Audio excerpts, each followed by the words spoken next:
vous êtes contents parce que vous avez un peu une voie à tracer et nous, on est contents parce que vous respectez les chemins. Bonjour, moi c'est Erwan Bibolet, pilote de VTT d'enduro et aujourd'hui on va aller discuter avec Flavie qui élève des chèvres. Ça va? Ça va Erwan? Ça va.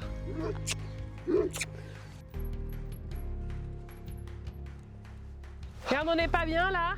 Aujourd'hui nous les VTTistes on passe sur les sentiers mais on ne sait pas spécialement voilà, quelles sont les bonnes pratiques. Finalement tu es en montagne et puis tu sais tu es à flanc de falaise et puis des fois tu slalomes au bord de la falaise et d'un coup tu te retrouves au milieu du troupeau. Nez à nez. Ouais, nez à nez et là bon bah obligatoirement tu leur fais un peu peur je pense. Ouais. Tu vas arriver en vélo, tu vas être une menace. Si ton chien de toute manière il te monte des dents comme ça, qu'il a la queue qui bouge plus vraiment, là c'est pas bon. Hein. Il va être plutôt dans une position d'attaque. Donc là limite tu peux même un peu reculer avec ton vélo, tu vois. Tu le fixes jamais dans les yeux. Le chien, quand tu vas le fixer dans les yeux, pour lui c'est une défiance. Donc ça il aime pas. C'est pas la peine de lui crier dessus, c'est pas la peine de lui montrer le vélo. Parfois tu peux bien être 10 minutes avec un chien en face de toi qui va gueuler. Tu attends, tu lui parles, je te veux pas de mal, tout va bien, je veux pas prendre tes chèvres. Et si le chien il repart, c'est gagné. Si le chien il est campé là, c'est pas la peine. Et souvent ce qu'ils aiment pas, les chiens, c'est les lunettes de vélo que vous avez un peu réfléchissantes. Avec oui, ouais. Tu sais que où on se voit là, ça les chiens ils aiment pas trop ça. Un chien généralement il est jamais seul sur un troupeau, on essaie toujours d'en avoir 2, 3, 4, 5.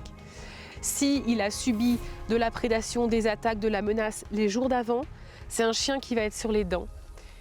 Puis on pense tellement que quand on est là, c'est à tout le monde. C'est faux.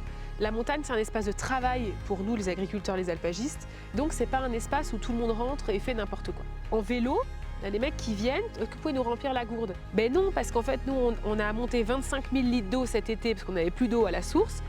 Donc non, prenez vos gourdes avant de monter, quoi.